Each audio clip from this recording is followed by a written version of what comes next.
अभी हमारे चैनल को सब्सक्राइब करें और बेल आइकन को जरूर क्लिक करें ताकि आपको हमारी सारी वीडियोस बर वक्त मिलती रहे। बिस्मिल्लाहिर्रहमानिर्रहीम। शुरू अल्लाह का नाम लेकर जो बड़ा मेहरबान निहायत रहम वाला है। अलिफ लाम रा, ये अल्लाह की किताब और कुरान रोशन की आयतें हैं। किसी वक्त काफिर लोग आरजू करेंगे कि ऐ काश वो मुसलमान होते। ऐ नबी, उनको उनके हाल पर रहने दो कि खा पी लें और फायदे उठा लें और लंबी लंबी आरजुएं उनको दुनिया में मशगूल किए रखें। आखिरकार उनको इसका अंजाम मालूम हो जाएगा। और हमने कोई बस्ती हलाक नहीं की मगर उसका वक्त मुकर्रर लिखा हुआ था। कोई उम्मत अपनी मुद्दत मुकर्रर से न आगे निकल सकती है और न पीछे रह सकती है। और कुफ्फार कहते हैं कि ऐ शख्स जिस पर नसीहत की किताब नाजिल हुई है, तू तो दीवाना है। अगर तू सच्चा है तो हमारे पास फरिश्तों को क्यों नहीं ले आता? कह दो, हम फरिश्तों को नाजिल नहीं किया करते मगर हक के साथ, और उस वक्त उनको मोहलत नहीं मिलेगी। बेशक ये किताब नसीहत हम ही ने उतारी है और यकीनन हम इसके निगहबान हैं। और हमने तुमसे पहले के मुख्तलिफ ग्रोहों में भी पैगंबर भेजे थे और उनके पास कोई पैगंबर नहीं आता था मगर वो उसके साथ हंसी करते थे। इसी तरह हम इस गुस्ताखी को गुनाहगारों के दिलों में डाले रखते हैं, सो वो उस पर ईमान नहीं लाते। और पहले लोगों की रविश भी यही रही है। और अगर हम आसमान का कोई दरवाजा उन पर खोल दें और वो उसमें चढ़ने भी लगे तो भी वो यही कहें कि हमारी आंखें बांध दी गई हैं, बल्कि हम पर जादू कर दिया गया है। और हमने आसमान में बुर्ज बनाए हैं और देखने वालों के लिए उसको सजा दिया है और हर शैतान मरदूद से उसे महफूज कर दिया है। हाँ, अगर कोई चोरी से सुनना चाहे तो एक रोशन अंगारा उसके पीछे लपकता है। और जमीन को हमने फैलाया और उसमें पहाड़ बनाकर रख दिए और उसमें हर एक चीज अंदाजे से उगाई। और हमने तुम्हारे लिए और उन लोगों के लिए जिनको तुम रोजी नहीं देते इसमें माश के सामान पैदा किए। और हमारे यहाँ हर चीज के खजाने हैं और हम उसको बमिक़दार मुनासिब उतारते रहते हैं। और हम हवाएं चलाते हैं जो पानी से भरी हुई होती हैं, सो हम आसमान से मेंह बरसाते हैं, फिर हम तुमको उसका पानी पिलाते हैं और तुम तो उसका खजाना नहीं रखते। और यकीनन हम ही हयात बख्शते और हम ही मौत देते हैं और हम ही सबके वारिस होंगे। और जो लोग तुम में पहले गुजर चुके हैं हमको मालूम है, और जो पीछे आने वाले हैं वो भी हमको मालूम है। और तुम्हारा परवरदिगार क़यामत के दिन उन सबको जमा करेगा। वो बड़ा दाना है, खबरदार है। और हमने इंसान को खनखनाते सड़े हुए गारे से पैदा किया है और जिन्नों को उससे भी पहले बेधुएं की आग से पैदा किया था। और वो वक्त काबिल जिक्र है जब तुम्हारे परवरदिगार ने फरिश्तों से फरमाया था कि मैं खनखनाते सड़े हुए गारे से बशर बनाने वाला हूं। बस जब मैं उसको दुरुस्त कर लूं और उसमें अपनी तरफ से रूह फूंक दूं तो उसके आगे सजदे में गिर पड़ना। चुनाचे फरिश्ते तो सब के सब सजदे में गिर पड़े मगर शैतान कि उसने सजदा करने वालों के साथ होने से इनकार किया। फरमाया, ऐ इब्लीस, तुझे क्या हुआ कि तू सजदा करने वालों में शामिल न हुआ?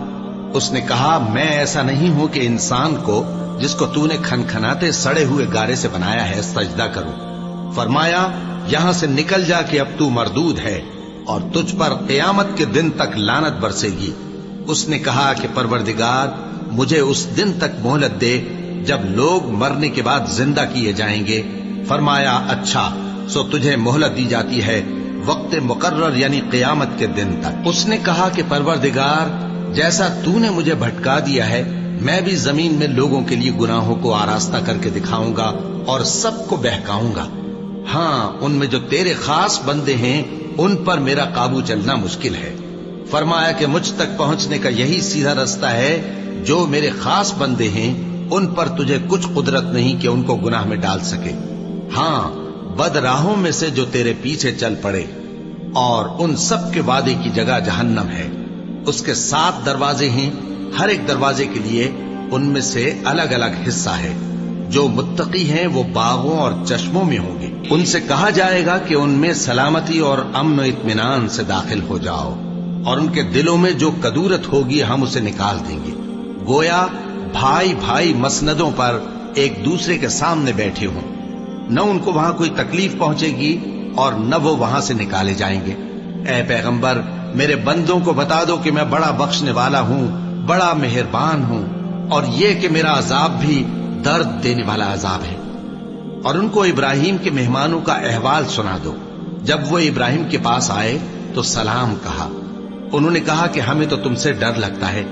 مہمانوں نے کہا کہ ڈریے نہیں، ہم آپ کو ایک دانشمند لڑکے کی خوشخبری دیتے ہیں۔ وہ بولے کہ جب مجھے بڑھاپے نے آ پکڑا تو تم خوشخبری دینے لگے، اب کاہے کی خوشخبری دیتے ہو؟ انہوں نے کہا کہ ہم آپ کو سچی خوشخبری دیتے ہیں، سو آپ مایوس نہ ہوں۔ ابراہیم نے کہا کہ اللہ کی رحمت سے مایوس ہونا تو گمراہوں کا کام ہے۔ پھر کہنے لگے کہ فرشتوں، تمہارا اصل کام کیا ہے؟ انہوں نے کہا کہ ہم ایک گناہگار قوم کی طرف بھیجے گئے ہیں کہ اس کو عذاب کریں، مگر لوط کے گھر والے کہ ان سب کو ہم بچا لیں گے، البتہ ان کی بیوی کہ اس کے لیے ہم نے ٹھہرا دیا ہے کہ وہ پیچھے رہ جائے گی۔ پھر جب فرشتے لوط کے گھر آئے تو انہوں نے کہا کہ تم تو ناآشنا سے لوگ ہو۔ وہ بولے کہ نہیں، بلکہ ہم آپ کے پاس وہ چیز لے کر آئے ہیں جس میں لوگ شک کرتے تھے، اور ہم آپ کے پاس یقینی بات لے کر آئے ہیں اور ہم سچ کہتے ہیں۔ تو آپ کچھ رات رہے سے اپنے گھر والوں کو لے نکلیں اور خود ان کے پیچھے چلیں، اور آپ میں سے کوئی شخص پیچھے مڑ کر نہ دیکھے، اور جہاں آپ کو حکم ہو وہاں چلے جائیے۔ اور ہم نے لوط کی طرف وہی بھیجی کہ ان لوگوں کی جڑ صبح ہوتے ہوتے کاٹ دی جائے گی۔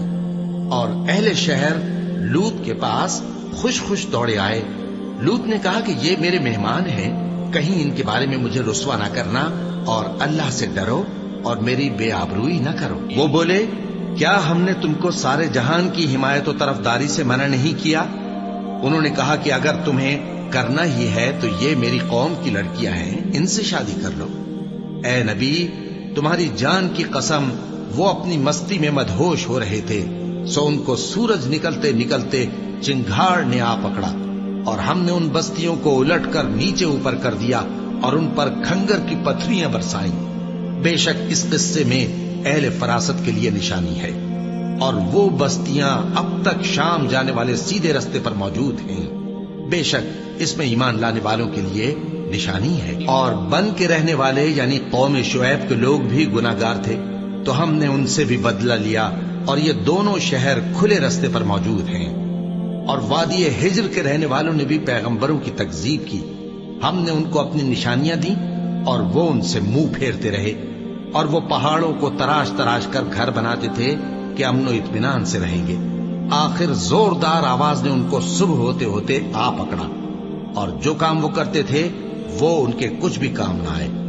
اور ہم نے آسمانوں اور زمین کو اور جو مخلوقات ان میں ہے سب کو تدبیر کے ساتھ پیدا کیا ہے، اور قیامت تو ضرور آ کر رہے گی، تو تم ان لوگوں سے اچھی طرح سے درگزر کرو۔ کچھ شک نہیں کہ تمہارا پروردگار ہی سب کچھ پیدا کرنے والا ہے، جاننے والا ہے۔ اور ہم نے تم کو 7 آیتیں جو نماز میں دہرا کر پڑھی جاتی ہیں، یعنی سورہ الحمد اور عظمت والا کلام عطا فرمایا ہے۔ ہم نے کفار کی کئی جماعتوں کو جن کو فوائد دنیاوی سے نوازا ہے، تم ان کی طرف رغبت سے آنکھ اٹھا کر نہ دیکھنا، اور نہ ان کے حال پر رنج و غم کرنا، اور مومنوں کے ساتھ تواضع سے پیش آنا، اور کہہ دو کہ میں تو علانیہ ڈر سنانے والا ہوں، اور ہم ان کفار پر اسی طرح عذاب نازل کریں گے جس طرح ان لوگوں پر نازل کیا جنہوں نے تقسیم کر دیا، یعنی قرآن کو کچھ ماننے اور کچھ نہ ماننے سے ٹکڑے ٹکڑے کر ڈالا۔ سو تمہارے پروردگار کی قسم، ہم ان سے ضرور پرسش کریں گے ان کاموں کی جو وہ کرتے رہے۔ پس جو حکم تم کو اللہ کی طرف سے ملا ہے وہ لوگوں کو بے دھڑک سنا دو، اور مشرکوں کا ذرا خیال نہ کرو۔ ہم تمہیں ان لوگوں کے شر سے بچانے کے لیے کافی ہیں جو تم سے ہنسی کرتے ہیں، جو اللہ کے ساتھ کوئی اور معبود قرار دیتی ہیں، سو ان قریب ان کو ان باتوں کا انجام معلوم ہو جائے گا۔ اور ہم جانتے ہیں کہ ان کی باتوں سے تمہارا دل تنگ ہوتا ہے، تو تم اپنے پروردگار کی تسبیح کہتے اور اس کی خوبیاں بیان کرتے رہو، اور سجدہ کرنے والوں میں سے ہو جاؤ، اور اپنے پروردگار کی عبادت کیے جاؤ یہاں تک کہ تمہاری موت کا وقت آ جائے۔